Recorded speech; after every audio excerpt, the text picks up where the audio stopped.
Hello and welcome to another episode of Khangminnasi Manipur, and today we bring you all the very interesting topic. Today's topic is all about orchids of Manipur, and today's guest is Dr. Rajkumar Kishor. He is the Managing Director and Chief Scientist of Kwaklei&Khongumelei Orchid Private Limited. Welcome to the show, sir.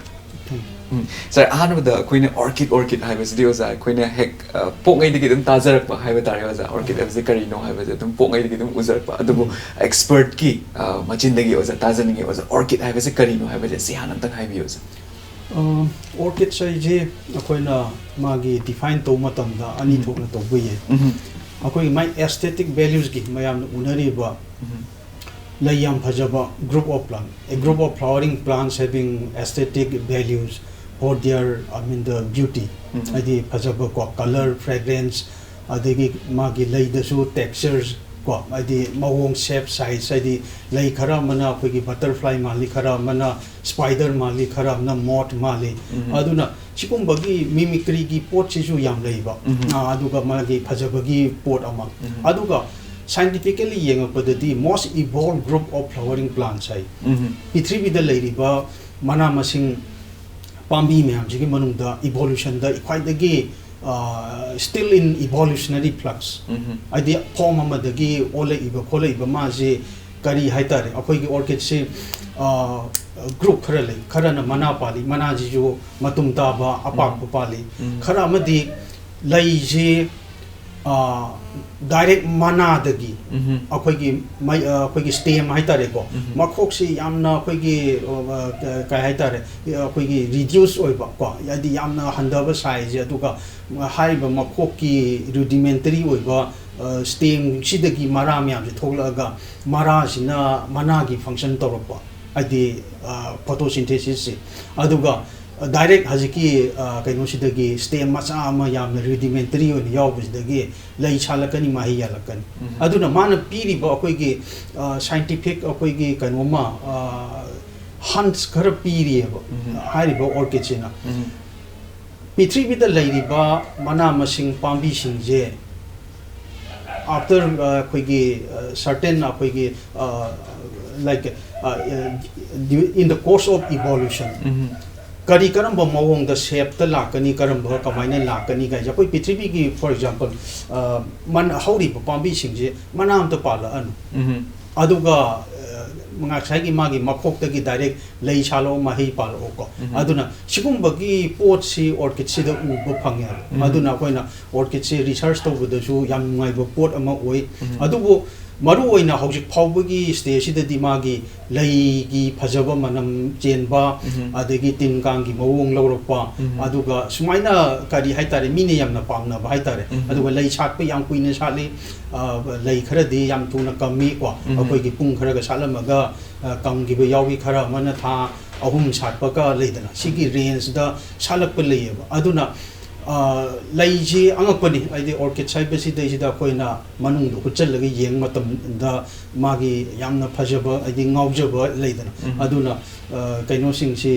scientists sing Haitare, orchid wakto Kangu sing Jimakoji, Sahi Boba, Mayangi average the gi, Hen Sandu Ichahitara, me and the Sanduna, Hingbangami, Hibaki, Adugi, Kaino Boba, Koigi, Kai scientists sing Marta, Wari Chana will. No, I see as a Makata, the Queen of Kanzaning missing a Sigi, quick show she gave a main topic or orchids of Manipur. Sigizamo in a Kanzaning as a Ina Simatanga Kanzaning with a quickie Manipur, say biodiversity hotspot Anina, Pulagaleba, the Gumba Yamna, Fazakraba, Sanalebak, Manipur, knows that my Takme, Haitare, Quiggy Alaman sings in or Sigimatans, the Queen orchids, a quickie Manipuri contexti in Matamda, orchids, say Magi Makalka Muklay, Karamba type, no quickie Manipur, the fungible orchid sings. Sige matana kitang high views. Masi akogi scientifically tijan bada akogi 2001 da BSI scientist amana chawa naina mana describe to vibji akogi 249 taxa na the species will be a genus ki level do be akogi kano da adu minor record to me record to basi 249 ne chi lai existing chi ga this thing adi actually khangba record to ba haibani adu dagi hena su to ri madugi matung da khoi ge Dr. Satish Kumar ko Tropical Botanical Garden Research Institute Kerala dagi ne the trip kano dagi khoi ge tropical area ne ko adi Kerala je moina tawraga mu compile to da another 260 70 ko adugi mathakta hen record to aduga koina work to matam da anauba hapsal pa haitare news basis akoi record to aduga new records for Manipur aduna hojik phawda di 300 ka 25 gumba gi adi chap chaba kainu maktinat record figure maktinat re aduga koina anauba hapsal pa jiga kariga 200 ka 3 kainu da 320 ko swai bhaw the record lai ni adubu akoi gi manung hanjan ba mayam je thijan ba matung ko adu da di akoi da su lai adi pambi jana uba kainu tawraga describe to the lay giver ko adi trace to bungam da ba duga koina explore to bungam da le aduna machine di adum yamna yam khat ningai oi adugi figure tu ni hauji lay ri je aduna machine sta koi gi kari haibata ra koi gi Indian element sai da re India mainland da phangba adagi changjal aga som da Manipur da loiba aduga asom nakan ki Burmese akoi ki Vietnam ki kari element haitare moi rom da su phangba Manipur da phangba Manipur da su loisan ba haitare som da ki su changba adagi asom da su ki su changa aga Manipur swai da di pulap le min ba adugumba pambi khara su lei aduga akoi ki adi sanga ki da su pambi ki da su akoi Manipur Nagaland ko adi swai ki Arunachal ki belt se Mizoram belt se akoi ki corridor na sa san di sanga mayam ji phawdo phawjin to bele dana adugi yamna important oiba jagam oiba aduna Eastern Himalayan biodiversity hotspot ki element su dum try da dum changak pa ade Indo Burmese ge jo dum somda dum changak pa aduna yamna kari haitare yamna fragile oiba ecosystem ni lai ji aduga kaino the species apui diversity natraga magi richness the di adugumba jaga ma oi ba Manipur dis yam nungai ji taza matam na have more than 300 species of orchid mayam je Manipur ka kun mine available oi hana taza ba koi na uri side hojik mapan koi swai da phangi ba itar jairao bu da katna ba du malai du katane but ozagi wahi se tab the curiosity ama so hena build tore hai tar oza makhata na ina mu khangjening ba se oza hojik 300 more than 300 species oza na tmai tak pi ko oza the recent paper ma khakta khoina thengna jagi ba se oza khoi gi orchid sing sigi habatar magi kaino se population habatar was a nong sum mangdarak pa dagi some orchids have become endangered species and at the minus sum leirak pa dagi mangi biya gi mutki biya gi chances me am ka glei orchids threat the labor dum orchids me am ka glei na at the minor paper am ka ta su theng nagi habatar ado as a sigi matang za in hangzening se what are some of the reasons that made these orchids become endangered in their own natural habitat habatar sigi matang kitang habiyo masi akoi gi kaino si mangshal la pasidi main activity si akoi gi lumbering je adi most of the epiphytic orchids se akoi gi u da kari da achaw chaw u da nap ga lei doi ne ba aduna tree ecosystem ma da ma gi akoi gi orchid sing se yamaru oi ba ma gi kaino ma phom ma kal ga lei aduna akoi ju akoi gi moncham ne sacheru re adugi kamjong lom ne sacheru re som da di akoi gi timber gi kaino si ani ribo u achaw chaw ba khutna kon ba phang da ba leidana sigum u ji yam moi failing ji yam dawe kaptat na aduna timber gi purpose ni mo koina u ri duna ngadi aduna ma koin to ri ji u achaw ba ji kaptat le mai thado pa du okay ji chak le ram adi yeng ba da koi da yamna nungai tabam ju phawi ko adi moi da adu lei ponte orchid ki value leite moi da lei ri sina u du ni aduna u du launa bu ho na ba da moi u do maku nu mai thado kani pa iba orchid myam do akoi ba bo phanam collection tor ke du mai na leiram ba orchid sing se aduna aduma leire then agriculture expansion haitare akoi gi object ching da shifting cultivation oire ama oire leitana makoi na tor pa ji jungle sing se mai thado rak tori bani aduna terrestrial di khare hing bangam mi leinung da magi bulb to kaino tor ga leigi bani na u mathak ta hoba kangu si di loina mak cha e aduna adu main to dana mangan ba magi kainuma su leidi aduna masigi pot si haibetare yamna luba pot amani akoi gi jungle umang kan bangam di hojiki present situation chidadi mayamna khangnari duni hajik social issue ma ju oire mayam chingmaru ko kana adi monoculture oi lakrabani poppy cultivation gumba tawtuna la ije aduna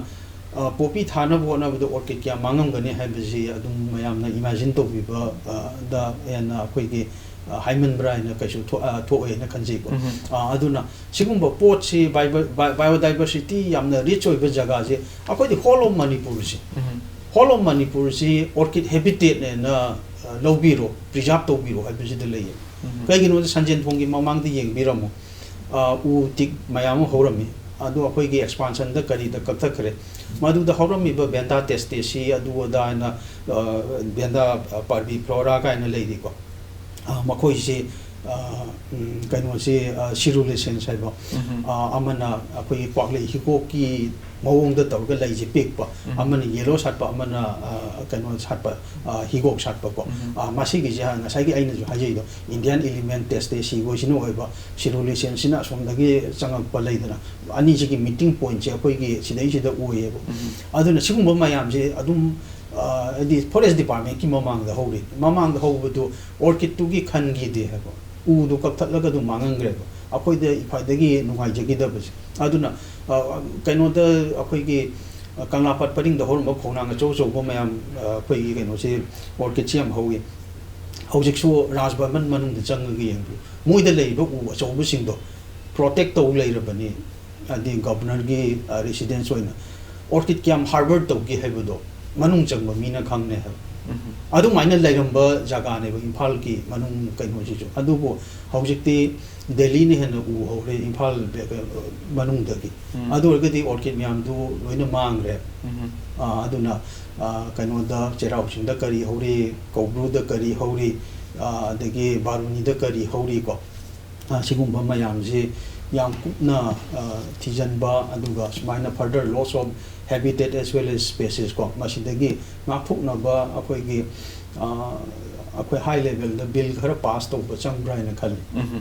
the sigi matang sida ingon the curiosity am kak su bill to re have that oza da hojik forward takpi real mayam sin so khone loction jawi have a point mayam kak su loction jar oza aina muk haizening ba matam ma sida haitar sigi matang sida khoi gi individual level da di as an individual as a layman level am kak ai sama as an example ko sida khoi gi individual level da di oza khoi gi orchid conservation se karam ba mong da ai khoina to ba ai have the matang kitang highlight fi biram masi individual level di yam terrible oi haidi akoi na ngasi bawa orchid to hotnaraga orchid to focus tawraga PhD gi matam dagi haidi pre PhD gi da baw akoi orchid se collection adum tawraga tharai haidi adu maina lakhi ba po ne ba aduga yam nungsi ba haitare akoi na angang macha chahi mani nga sudri ngai da aina phai hana nu gi bo orchid se samji rei jin akoi gi grandmother sina u haino pambim da moigi matam gi tharam ba haitare adu da akoi adung kai ta angang ur su ngau gi lei ji u bo da adu da gi de akoi se cherau matam da sakpa Khongumelei ke myam se adum akoi gi ipai puna thabiram ba haitare ko hingon chi dei si da dum khara dum horami moi je lei chat to ure e aduga dei de akoi na jo dum khom ba je collection mi gi da tharame porok ko adagi lambi de yolame adum akoi na leiraga toroga collection ji mai horake ba angang wari ngai da gi dum aduni aduga akoi gi enthusiasm si masi interest lei ba ma changi orchid se akoi na orchid ta research torpa ngasi bhaw do orchid ki damak ta changak pa ji adu mi chi hardly kari haitare sigi footsteps ta lak pa ji mi je yam de India gi oina yenga bhaw ba do mi khara akoi gi PhD gumba degree phangna ba nadraga ma gi MSc MPhil gi kari gi phangna ba orchid ta bu research to ba adu bu makhata na chathar pa ji chathada ba hai batare aduna individual level da preservation to ba conservation to preservation thing ami aigi collection da thamjaraga aigi garden da tawdu preserve tawni conservation haraga di in situ conservation ex situ conservation na habitat ki level da kari da tawre sidi individual na tawbo wani government ki policy ma jangi yam nuai zeo za du taking point yam achoba ma khak ne ha ta ra so impact tv na thong oi zer kan hai ta mari le na authority sing gi na kong sing da su yo han jaba oisin wa za yo han jaba sungam jage za gi board ge za ma khata na ma koina khangjaning ba se koina hazik habitat loss ki matang da za na siam kan na pan bi gi mamang da sigi matang da ina mu khangjaning ba se koina hazik imphal da u ba se khoi gi chingmi chile naw sing sina orchid mayam se puraga la kan da swai da yon ba gumba adagi koina khoi gi Maitai sing na hawa tare ching karuba na hawai gi matam diam kane yo za khoi gi festival ga lai ni ko bru ka ba barni ka ba kaina tman tongan ba ka ba siroi festival da siroi hill da chatla kar singo matam ze as a souvenir amoina khoi gi maitai sing na su khoi gi ching da hogzaram adum bo orchid mayam do khoina fu ga por pugumba aduguma mayam khak tawe hai tare adu sigi matang ze oza gi mot oina ma se legally yai na hai khanbi brand tra sigi matang ze oza gi thoughts kari le za du su kitang share to masigi question je kumbadi akhoi ki forest department ki officer gumba wildlife ki related na hen appropriate when kumba ngamni however aigi mot ta haibatare conservation ki kanu si lai aduga reserve forest kumbadagi di akoina masigi si lokthok potpa si totally restrict to bi aduga reserve forest na taba jaga dagi di ai amana chatlu bada hegla aga khola ga gi yum da thajabagi ai di orchid ai jimak tabo hatu ke na porpunate unfortunately ai gi cultivation fatta dana si gi ba mani ma gi habitat ongapagi adu mai tawna si ba adu natragadi adum yum da kai da thajabagi ma na uruba phajabadu heglak pada kaisu thoidokna kai ba leita brain khanjai ko akoi phawba scientific expedition chatpa orchid collection chatpa sidai sidane Fajabu Pampi Leramba, Yam, the rare winner Leramba, Pochi. U Shida Tankai Indian Kapiram. Okay. I think a quick day Manipur the Kamley, Gay Hibasiki Kangnaba, Aduki collection, Jet in Yakoi Manipur, Gitongan Tongan Mapam, the Yam Chacheri, the scientist in a pooling Matam Das from the Quiggy DST Center, Mother, Hangboom the Lady Meda. Other Kari haitare taktan hek pasi akhoi kya tawrakte hai adi khara khara tu ma gi habitat tu da tawramia do mayam du ki da akhoi gi new species thengna ba yawi amu later on akhoi na amu further study gi chat pa matam da thengna ba theng yawi thengna du ba yawi ko adi madu gi kanu si lei adu bo personal oina masi gi collection to bo kot pa tha ba si di akai ba leite adu bo masi trading yaur agadi adi wild ki collect tawraga aine yon bu khot pai thabak tawraga di madu de citation na koi convention on international trade of endangered koi species ki ko asina totally ban tawi adi punishable ni makoi ji keno da aduna india government ki ju koi di adi masi ayam badi forest department na keno tawgada bani madu kumpa kari moi the punishment lai ba khot pa haibadu ti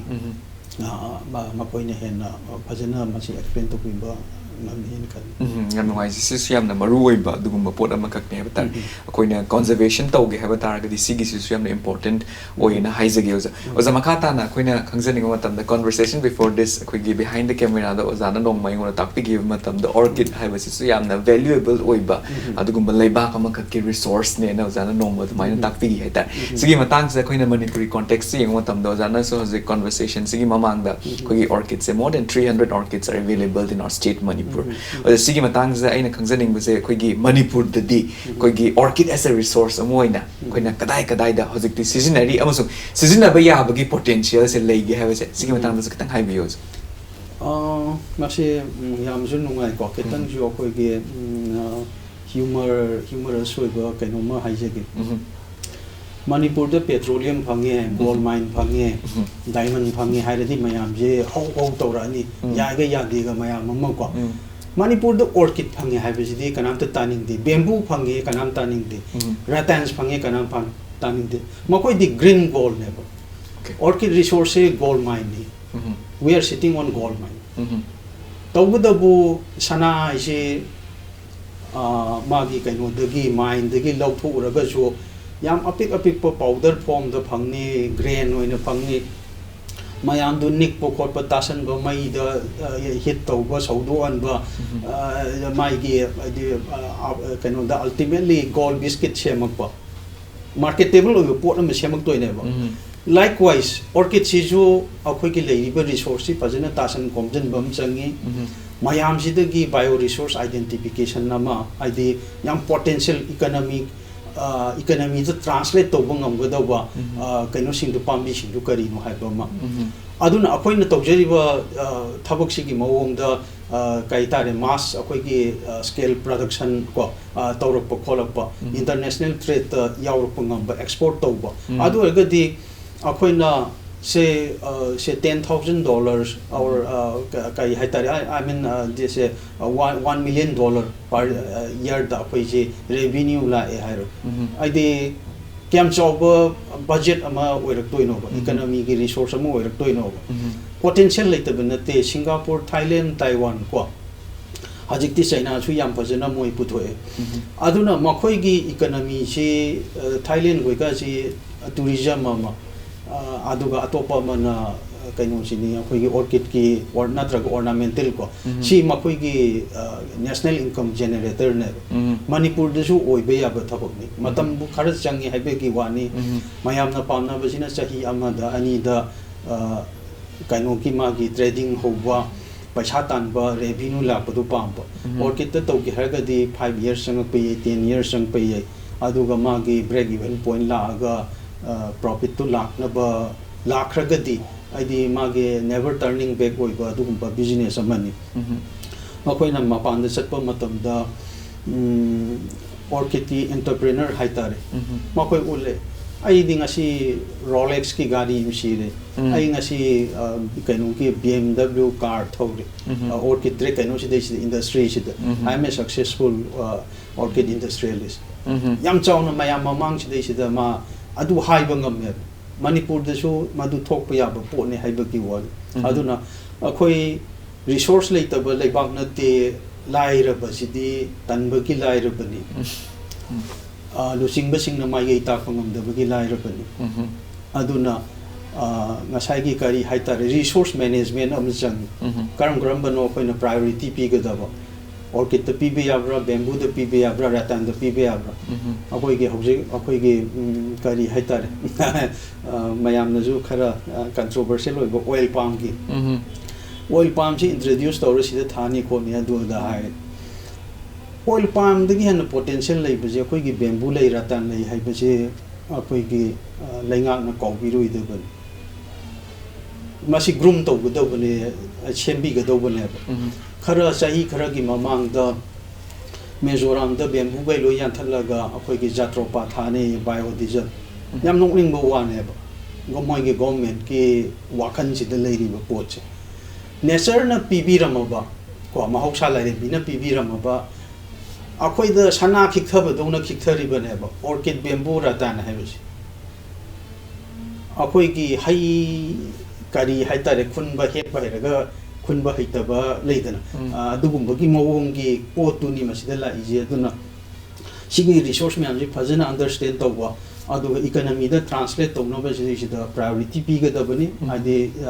ten hajara ba da ko adu ra ga de orchid cyber leite ginger cyber leite akoi gi leidana bamboo leidana sigum ba pot ji yamna akoi gi important oi ba mafam ji dei shi da akoi gi indoor to ra ba nature na pi bi ra ba ko ade sana lupa khik pa da un khik pi ra ba ko ji ne chi paisa on thok pi ra lo ina kun ba lei ba ai du Manipur mo Manipur dei jo ambani tholak pa yai tata tholak pa ye masi khanbi ga do ban gan ngai je ozagi haziki sigi speech hai tare ai ne ngasigi conversation sida quite important oi ba duguma part one hai na lo zage aduga koi gi youth mayam sida so mid mai panghan ba ya ba duguma yamna powerful oi ba speech ama kak ni oza na hozik tak figure se thank you so much for that oza makha tar pa da ina khangjaning ba je oza na mamanga takpi gi matam da handak ikui da na ha tare sigi kaino sta thakars da tare Taiwan da so za lingbi ga ni ta je oza khoi gi world orchid conference da oza gi paper ama ka produce to gi oza lingbi ga ni ta je sigi matang se sigi conference da malem gi tongan ba mafam da gi gumbo orchid scientists mayam professors mayam ka kla ka do ni oza sida di oza na present to bi ga do ri paper se sidi kari gi matang da oza kitang highlight to bi ya ga di World Orchid Conference haibasisu akhoi kaino Olympics Orchid ki Olympics ne na longnei ko aduna masi akhoi chahi ahum khuding ki tawba event ni anda masi tongan tongan mafam da I Florida de yaujerure Singapore de yaurure marak ki akhoi ki event ani hum ama miss tawre anda Taiwan sima di yam chatning ba Taiwan se Orchid se akhoi ki iPhone gumba ga sabagi factory do adumaina Orchid se manufacture tawwe ba Taiwan ai ba mafam sida aduna P3B ki Orchid ki kaino di giant akhoi ki industry di Taiwan da leiba technology jo angak pani khutsa ga jeng pote pura robotics na tawba adu mafam ni aduna adu dai da kamaina tawri ge haibadu ju yengning ba ma phau ba aduna opportunity ji akhoi ki ai gi presentation ge ma leire adu ga makhoi gi kaino sing du setup sing du yengaga kari kamain tawba haibadu ma yengning ba aduna akhoi gi wakhan ji yengub da masi gi kaino si World Orchid Conference India da porpa ngamgadra Manipur da gumba jaga ama da leidana masi gi event se organize to ngamgadra haibase matam kuirabadi gi akhoi gi dream ama oye ba adubu masi porpa se kari haita struggle achauba mani adi madugi yamna tangai padaba leidana hotel ki darkar oi convention center ko akhoi gi display ki kari gi tauna ba adugumba mafam darkar oi adagi international akhoi gi participant mayam laktoi je laihum jabam thapam transport ki kari gi ko aduga natural habitat ta karai da pu bo korpa adi akhoi na jo adi aina sembagi wanate government na sigumba si senggot pa ma change adi masigi je tahal ke araga aduga yamdi yam nungai ba kaino ni akhoi gi lairei bak ta ka chat pa dona tawba akhoi gi yamna kaino sina tongan ba lei myam sina hekta paingai torga masi yamna kaino ni akhoi gi praja sing da jo wanjaning hai butar yam nungai je mai pak su hanbiro haisege masung Manipur gi akhoi ina khulaba orchid ki magi resources mayam sisu malem pumbada adumaina saktak pangam basu ebio za akhoi gi effectiveness achaw wish ama kak tawjeri Kishor gi mafam du su thawni jeri oza ado za makhata koina oza sigumba conferencing se oza ahan basu nate habatar mamang da ozana paper present tawba dagi research ki tongan tongan ba malem gi mafam sing sida dumaina chalurabni ozana huzuk su mayam pan bigre habatar si matang sa you have met different experts of regarding to orchid study tawba orchid gi ga tare magi trade da chauna leiba amasung tongan tongan ba khagi academically inclined tawba dugumba mi mayam ka unar ga lakpani sigi matang is da aina khangjaning ba je khagi malem gi mafam sing sida fangibu orchid mayam sing sigi as a resource samoina makoina use tawri dukanda Manipur ga akhagi orchids as a resource samoina koina use tawri siga comparative study amakakti oza gi mind as dum tawrong gadra na khanjai oza sije makoina kai kai khena ba hoi yamna budi khena budi yamna derom gada male ado kai kai no habra samna kitang habi oza Manipur gumba lam da de orchid sinapi ni napi da no huwa adi heke khotke ama matap ta pai ba leidan phangba mafam oi ai ba aduga malem gi atopa mafam sing da di orchid se masage leijada ba mi atopa lam da gi leiba aduna khenari je akhoi ki je da di khwang koin ge hobo pot ni na moi ji value ji leita ba dona mayam treat tawe aina nga chai mamang du jo haijegre do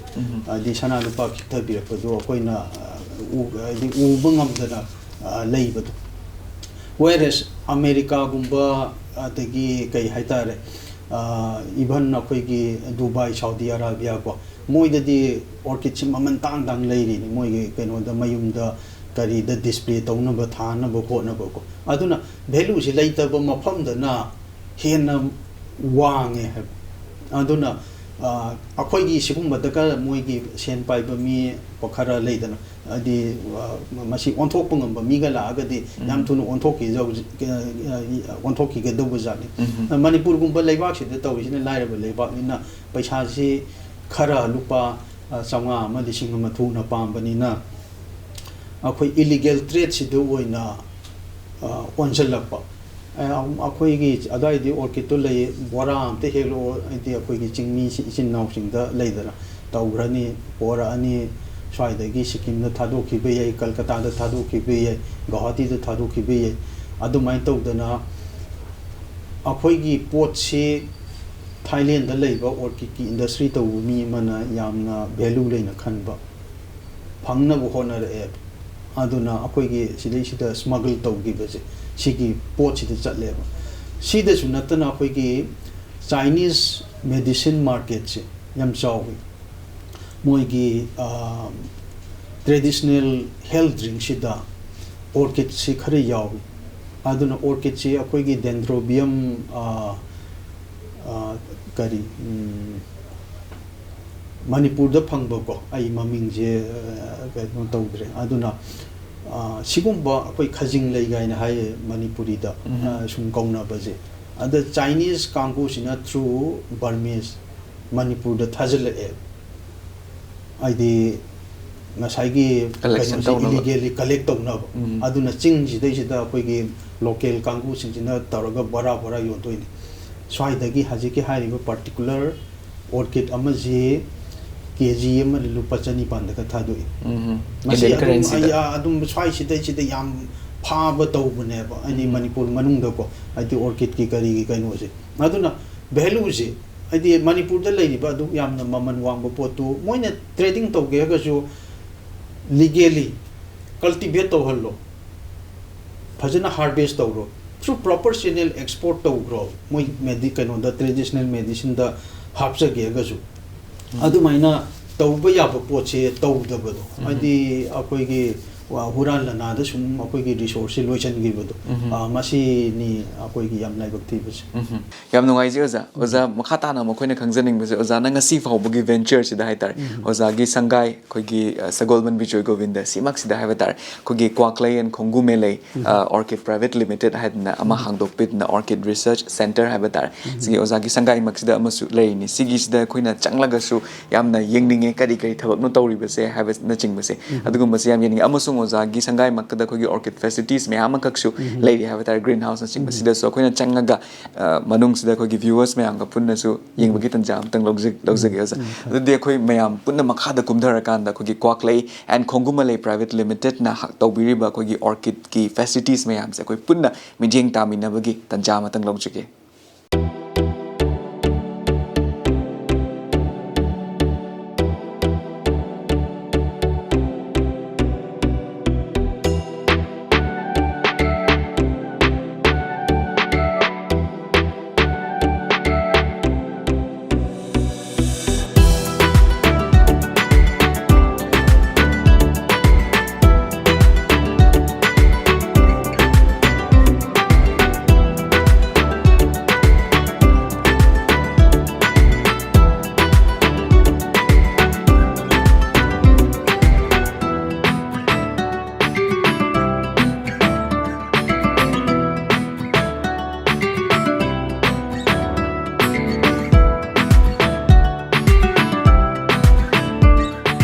oza khoina ozagi khoigi Kwaklei&Khongumelei orchid private limited ki ngasigi lab se sanga ko matam sida khoigi tongan ba orchid makhal me ama khak so khoina glass manung se ure haitar ado oza han da khoina khangjaning se sigi lab sina tawbiri ba thabak thoram sing se oza sikari kari no hana haibi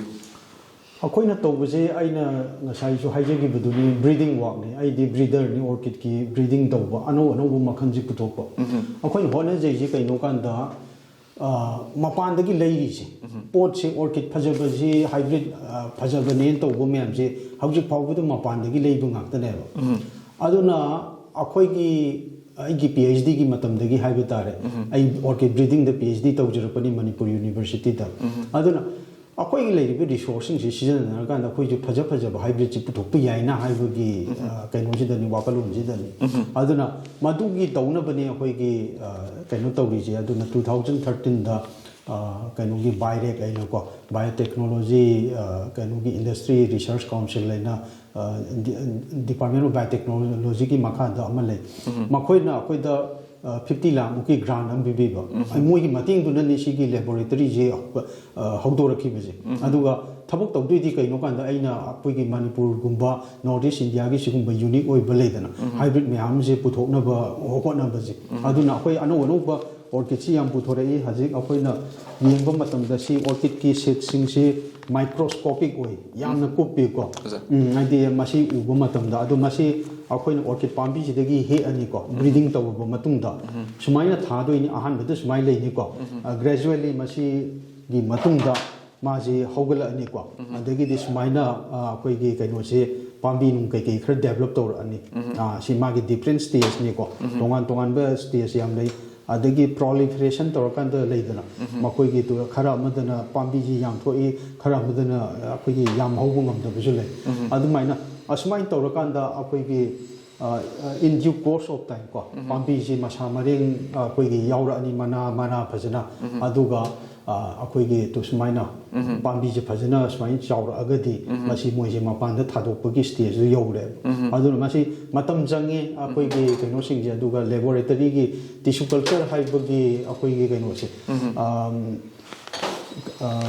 technology je season naraga orchid ajidi कहीं the मपान the germination जी याम तो बुंगम the nature the आइदि hardly 1% कुंबा आइदि माजी ngसाई अखोई symbiotic association को fungus अमगा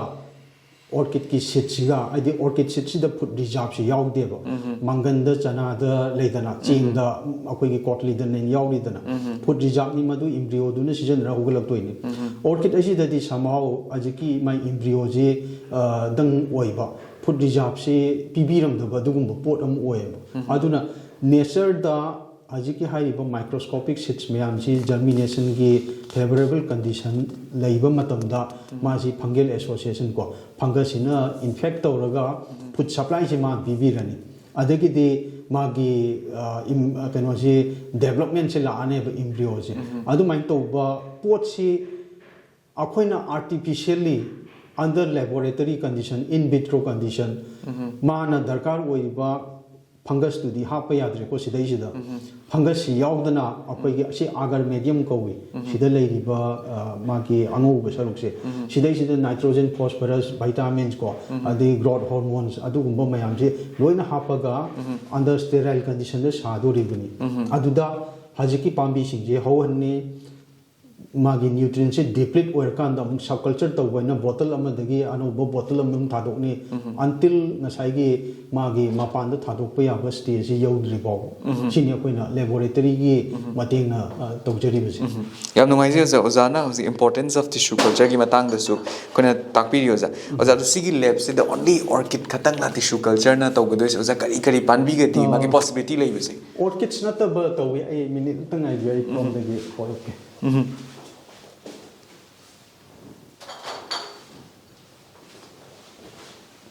मासी अखोई gingers Kangoni अखोई टेखाउ याई खुगुइदुनी अखोइना मासी जो याम इंपोर्टेंट मेडिसिनल प्लांट्स ने अदुना अखोइना हर्बल टी फॉर्मुलेशन द करी द को अखोई गिसु प्रोडक्ट अमा 3 जिंजर्स आइना मले अदुदै दुदा सी यामना मरु ओइबा इंग्रेडिएंट अमा ओइबा अदुना मासी मास कल्टीवेशन गी को अखोइना राइजोम जे सिंग नाइरगदि याम फंगी याइंग नाइगदि याम फंगी टेखाउ याई खुवारगदि द तांगे अदि फंगनबो होनबद को नेचर दगी कलेक्शन तौदोइना अदुना अखोइना सिदैसिदा पांबी जे टिश्यू कल्चर तौरी जे लार्ज स्केल प्रोडक्शन दु तौनबन अदुना जिंजर सिंग तौबा याई अदगी अखोइ ममांग द तौरबजे बेम्बू जो अदुम खरा ट्राई तौगी को बेम्बू सो अदुगा ऑर्नामेंटल अखोइगी एग्लाउनिमा काइना को मपांदे लाखो यामदी डिमांड लेबो अदुगुमबसु दुम खरा ट्राई तौरी याम नुंगाइजे जा अदो सिगी ngसिगी मास स्केल प्रोडक्शन सिदा हाइबा तारे ओजागी ngसिगी Kwaklei&Khongumelei प्राइवेट लिमिटेड की ngसिगी लैब सिदा हाइबा तारे सिगी ओजा अखोइना मांगलम जत सुम यंग मतन सक्सेस स्टोरी मयाम खक लेरम गद माले ओजा सक्सेस स्टोरी से खरा खतंग शेयर तो यारगदी कितंग शेयर तो सक्सेस स्टोरी से लैब अमस माइनस एस्टैब्लिश तो बजे मसी सक्सेस स्टोरी मनी अखोइगी डायरेक्ट तगी तौरगा 2 terms तको आन बना अखोइगी अराउंड 50 लाख कुंबमा सपोर्ट तो बिग्रे देन अतोपा मदना सिग्री हाइबदुगी प्रोग्राम दि मतुंग इन्ना around 20 lakh kumba maga tawre ani dugi support ki matungina akoi machineries lab nu mayam ji tawre ni adu Institute of Bioresource Sustainable Development na jo makoi matam ma chahi ani umbagi maya da support khar pi bi rame ayam ba orchid ngata ni akoi degi anu orchid chem ji moi da jo dum pi gi adi moi kari haitare akoi gi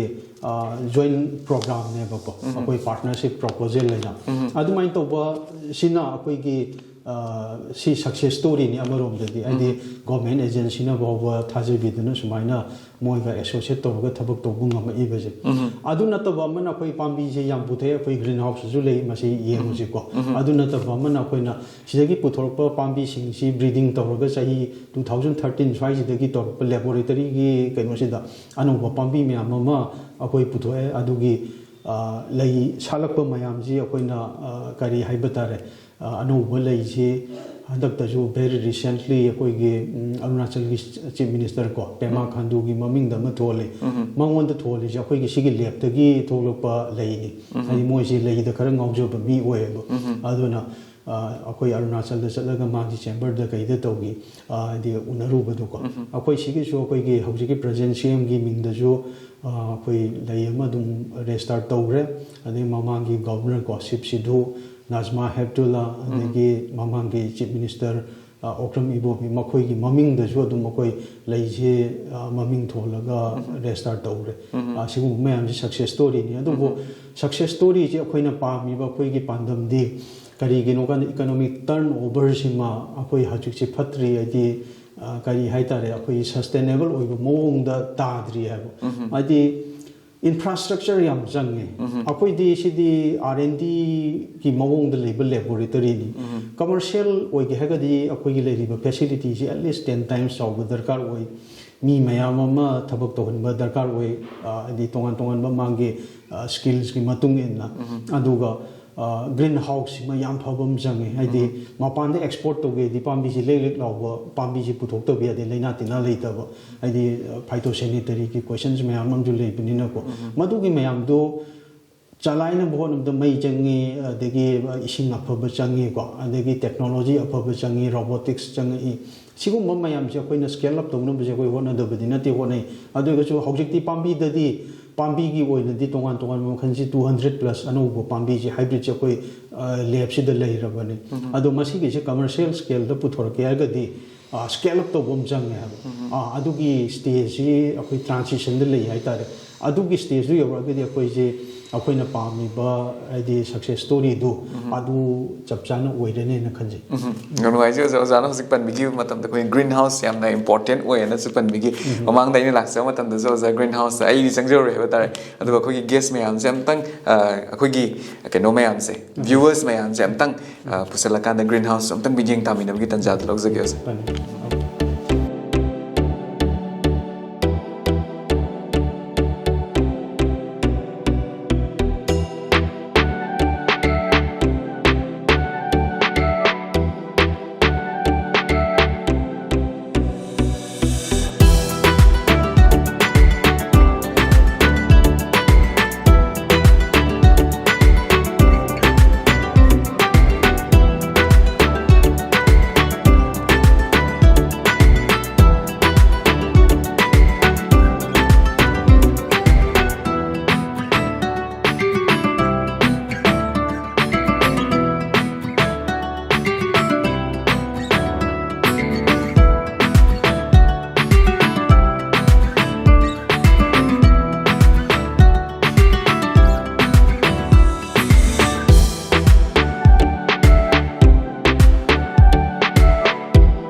greenhouse is amna phazai ha da ko lai shap ta me amang ano no pun si u dri lai amang ka su u ado za si bhaw ki ventures it was a struggles me am theng na biram ga da male was a struggle ki matang da tang hai bi oza masi kaino ni struggle je akoi gi kari hai ta si gi structure ji di mission technology अखोई के horticulture department ना 2011 the PB की बने अदे अखोई की company ची establish तौद्रिंग आइदा अदे मोई की dendrobium अदे मोई न पीबल लेजु था ना बा अदो अखोई की अदे later on मखोई न पीरक पर लेजिंग दो चाही अहम मरी हौरम मग सीगी बहाई बतारे को अदे मागी disease न निखंदे अमन निखंदे अदुना later on अखोई न अखोई की laboratory दगी पुथोरप पांबी म्याम से सिंगातनी सिदा थारी म्याम से अतै दे पुछला पंत नत्रबने अदुना मसी हौहनबा अदि सिगी कैनो सिंगसी कंडीशन सिदा सिदा सि हौजरी बनेबा सिगी बना कोंगाय बने अदि अखोइना करी हाइतार सिदा हौरी से डेंड्रोबियम जो बेंदा जो फेलानोप्सिस जो पुलप अखोइ थाजलिएबा तसेंबगे दि मसी नतब फेलानोप्सिस हारि बसिगी ग्रुप सिनको मागी तोंगानबा अदि कैनो मचंगी ग्रीन हाउस मचंगी मखोइसिना मई याम साबसु यादबको अदुगा अखोइगी खरा ह्यूमिड सु खरा ह्यूमिडिटी सु वांगबा अदुगा बेंदा गोसिना सनलाइट से या खै सारसु पामबा हाइतारे मखोइना लै छाटप खोटपसि अदुना ngamba अदुना ग्रीन हाउस से तोंगान तोंगान बा मखन की ग्रीन हाउस से दरकार ओए ब तोंगान तोंगान बा लै ग्रुप से थाना बोना बदा अदुना नि अखोइना ngasai हाइजेग्रि दो ग्रीन हाउस की क्याम यामना इंपोर्टेंस मसिगे लैगे हाइबसे अदुना अखोइना तौरिजि हजिकता सिदा स्केल अप तौरप मतमददी तोंगान तोंगान मागी स्पेसिफिक ओइब ग्रीन हाउस म्यामदो सारगा लै म्यामसि आइदि मागी मखनदु गई अदुदै दुदा थानब होनरकन यम नोइसे ओजा द सिगी मार्केटिंग सिंग सिदि कदाय कदाय दे तौवे दुइ मतंग मार्केटिंग से अदुम लोकल की कांगु सु अदुम लैब लाई लै इंटरेस्ट लैब कांगु अदु बु आयामबदी डोमेस्टिक मार्केट हाइतारे अकोइ एक्सपोर्ट लाइसेंस ति लैत्रि लैगी हाइबदी याम यामी अकोइ की इंक्वायरी सि इजराइल दगी जर्मनी दगी फ्लोरिडा दगी को सिगुम मयाम सिम लाई अदु बु मकोइ द पीब ngambगी याबा अकोइ की क्वालिटी दु ओइदबा क्वालिटी आइदि मागी ग्रोथ की कैनो सिंग जे प्लांट की हेल्थ सिको अदुना इंडिया मनुंग की ओइना पुना दगी बेंगलोर दगी कलकत्ता गुवाहाटी को दगी वेस्ट बेंगल केरला सिनु बु याम हेले मोय ऑर्किड याम थावा याव केरला दी मी अदुम याम फजना अदुम लैया कोइसिदा So what's the best review that they gave you about your orchid? Masi akoi ki George Matthews na akoi ki kanoma kano dagi Kerala dagi aige kano regular customer amne mana haibase akoi dagi thadorok pambi je aide not even a single plant died hai yam phajana hingbangam minangi कनो से cultivation से कमाइन तौरी no ना दुमाइना हाय आइदि Thailand लोम दगी लाखपसिना ने पांबी जी lake लाउनो बा अखोई की हार नुंग से अखोई की न्यूट्रिएंट के म्याम से एक हेवीली चैसन लग थादो अखोई सिददी यामना खरा लिकना पी हाइबा तारे